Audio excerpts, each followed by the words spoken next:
یہودی چاہتے ہیں کہ اللہ کے نور کو اپنے منہ کی پھونکوں سے بجھا دیں۔ تاریخی اعتبار سے سب سے پہلے چلیے اس ماحول میں جب یہ آیات نازل ہوئی ہیں، اس وقت اگرچہ اسلام کی مخالفت میں دو گروہ تھے جو سرگرم تھے، ایک مشرکین عرب جن کے سر خیل تھے مشرکین مکہ، اور دوسرے یہودی۔ چنانچہ یہی بات ہے جو سورہ مائدہ میں فرمائی گئی، لَتَجِدَنَّ أَشَدَّ النَّاسِ عَدَاوَةً لِلَّذِينَ آمَنُوا الْيَهُودَ وَالَّذِينَ أَشْرَكُوا۔ تم پاؤ گے کہ اہل ایمان سے دشمنی میں شدید ترین تمام انسانوں میں یہودی ہیں اور مشرک ہیں۔ مکے کے مشرک یا جزیرہ نما عرب کے مشرک اس وقت جن کے سر خیل تھے، جن کے لیے قرآن مجید میں سورہ توبہ میں ائمہ کا لفظ آیا ہے، فَقَاتِلُوا أَئِمَّةَ الْكُفْرِ۔ ایک طرف وہ تھے جو شدید مخالف اور دوسری طرف یہودی، لیکن ان دونوں کی مخالفت کے انداز میں فرق تھا۔ یہ نوٹ کرنا چاہتا ہوں میں آج، اچھی طرح سمجھ لیجئے۔ پہلا فرق یہ تھا کہ مشرکین عرب سامنے سے وار کرتے تھے جمع مردی کے ساتھ، ان کے مقابلے میں ان کی مخالفت میں کمینگی نہیں تھی۔ وہ اپنے باطل معبودوں کے لیے بھی گردن کٹا رہے تھے۔ ابو جہل نے کہا تھا ذرا نیچے سے گردن کاٹنا تاکہ اونچی نظر آئے کہ سردار کی گردن ہے جب تم کسی چیز پر اس کو اوپر لٹکاؤ گے۔ 70 جانیں انہوں نے پیش کی ہیں بدر میں اپنے دین باطل کے لیے اور اپنے معبودان باطل کے لیے۔ اس کے برعکس یہودیوں کی مخالفت تھی کمینگی والی مخالفت، ان میں مقابلے کی ہمت نہیں تھی، جرأت نہیں تھی۔ لا یقاتلونکم جمیعا، سورہ حشر میں فرمایا یہ یہودی کبھی تم سے مسلمانوں جمع ہو کر جمعیت کی شکل میں ڈٹ کر میدان میں آ کر مقابلہ نہیں کر سکیں گے۔ الا فی قری محصنۃ او من وراء جدر، بڑے مضبوط قلعہ بندیوں میں اپنے آپ کو محفوظ کر کے اور فصیلوں کے پیچھے سے، دیواروں کے پیچھے سے، عورتوں کی طریقے سے پتھراؤ کریں گے، اس کے سوا کچھ نہیں کر سکتے۔ تو پہلا فرق یہ تھا کہ مشرکین مکہ اور مشرکین عرب بالعموم مخالفت کر رہے تھے، لیکن ان کی مخالفت جمع مردوں والی مخالفت تھی، سامنے کے دشمن کی حیثیت سے کھلم کھلا علی الاعلان، جبکہ یہودیوں کی مخالفت میں کمینگی تھی، سازشی انداز تھا، خود لڑنے کی بجائے دوسروں کو ابھار ابھار کر لاتے تھے۔ اور دوسرا بڑا فرق کیا تھا؟ اس پہلے فرق کو تو نمایاں کیا اسی لفظ سے کہ گویا کہ اپنے منہ کی پھونکوں سے بجھانا چاہتے ہیں۔ ابو جہل بھی بجھانا چاہتا ہے اللہ کے نور کو، لیکن اپنے زور بازو کی بنیاد پر۔ اور یہ لوگ کردار کے اعتبار سے اتنے گر چکے ہیں کہ زور بازو کی بنیاد پر نہیں، منہ کی پھونکوں سے بجھانا چاہتے ہیں۔ بہترین تعبیر کی ہے اس کی مولانا ظفر علی خان نے کہ نور خدا ہے کفر کی حرکت پہ خندزن، پھونکوں سے یہ چراغ بجھایا نہ جائے گا۔ دوسرا فرق یہ تھا کہ اگرچہ مشرکین میں بھی ایسے لوگ تھے جو پہچان چکے تھے کہ محمد اللہ کے رسول ہیں، سچے ہیں، صادق ہیں،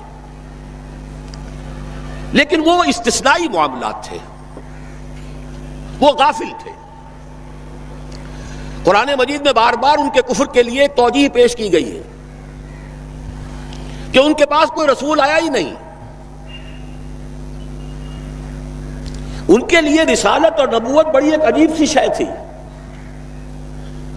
وہ چیزیں ان کے ذہن سے بالکل خارج ہو چکی تھی۔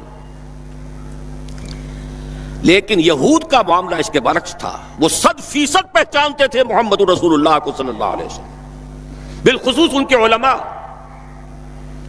یعرفونہ کما یعرفون ابناءہم، پہچانتے ہیں اسے جیسے کہ اپنے بیٹوں کو پہچانتے ہیں، علی وجہ البصیرۃ، وہ کسی مغالطے میں نہیں تھے، پوری ڈٹائی کے ساتھ پہچانتے ہوئے۔ آپ کو تو معلوم ہے کہ حضور صلی اللہ علیہ وسلم کی جو نشانیاں ہیں ان کا تو معاملہ بہت آگے کی بات ہے۔ حضور کے ادنا رفقا کا معاملہ کیا تھا کہ حضرت عمر رضی اللہ تعالیٰ عنہ کے بارے میں پوری ان کی صفات ان کے ہاں موجود تھی، اور عیسائی علماء نے ان کے ساتھ ٹیلی کر کے ہی حضرت عمر کو سامنے کھڑے ہو کے دیکھ کر اور پھر جو ہے یروشلم کا قبضہ دیا تھا کہ ہاں یہ وہی درویش بادشاہ ہے جس کا ذکر موجود ہے ہماری کتابوں میں کہ یروشلم اس کے ہاتھوں فتح ہوگا۔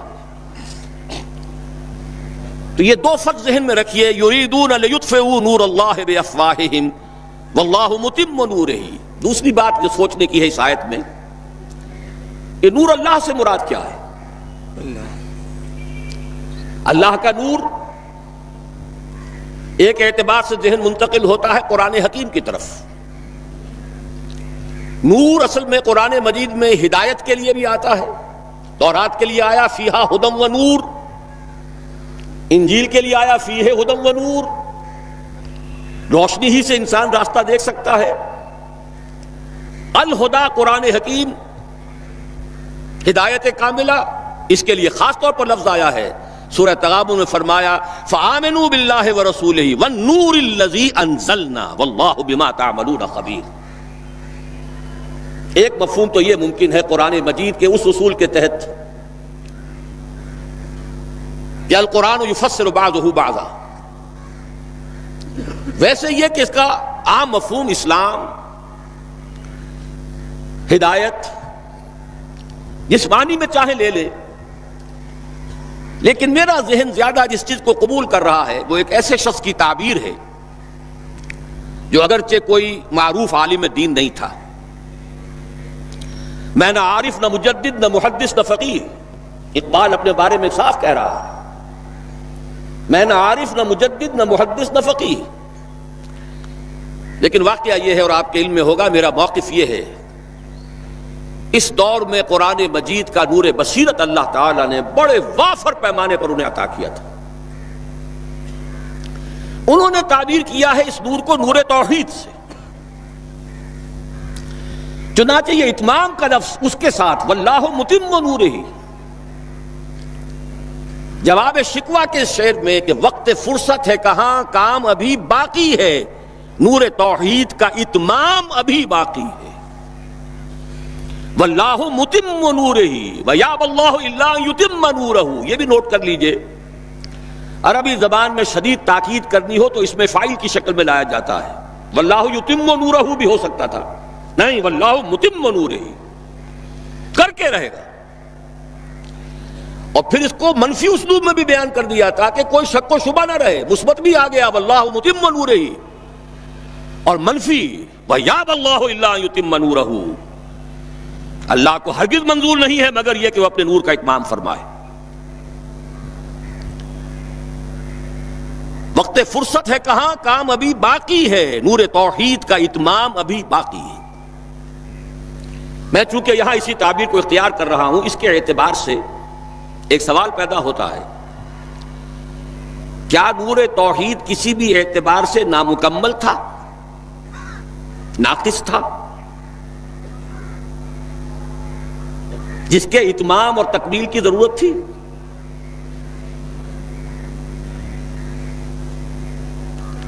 اگر میں اس سوال کا جواب ہاں میں دوں تو آپ سب چونک جائیں گے، لیکن میری وضاحت سن لیجئے۔ جہاں تک عقیدے کا نور ہے، عقیدے کی توحید ہے، اور انفرادی سطح پر اپنے عمل کی توحید ہے، توحید کے دو حصے سمجھ لیجئے۔ ایک توحید ہے عقیدے کی توحید، اللہ کو ایک ماننا، ایک جاننا، اس کی صفات میں، اس کی ذات میں کسی کو اس کا ساتھی، ہمسر، برابر، ہم پلہ، کفر، ند، ضد نہ سمجھنا۔ ایک عمل کی توحید ہے کہ ایک ہی اللہ کے مطیع فرمان ہو جانا، ہما تن، ہما وقت، ہما وجود، مخلصین لہ الدین، یہ عملی توحید ہے۔ تو عقیدے کی توحید اور انفرادی سطح پر عمل کی توحید ہر دور میں مکمل رہی، حضرت آدم کی بھی مکمل تھی، حضرت نوح کی بھی مکمل تھی، تمام انبیاء کرام کی مکمل تھی، نہ ان کی عقیدے کی توحید میں کوئی کسر ہو سکتی تھی، نہ انفرادی سطح پر عمل کی توحید۔ لیکن ایک توحید ہے اجتماعی سطح پر عمل کی توحید، پورے نظام زندگی کا اللہ کے حکم کے تابع ہو۔ سیکولر نظام ہے، یہاں پر جو ہے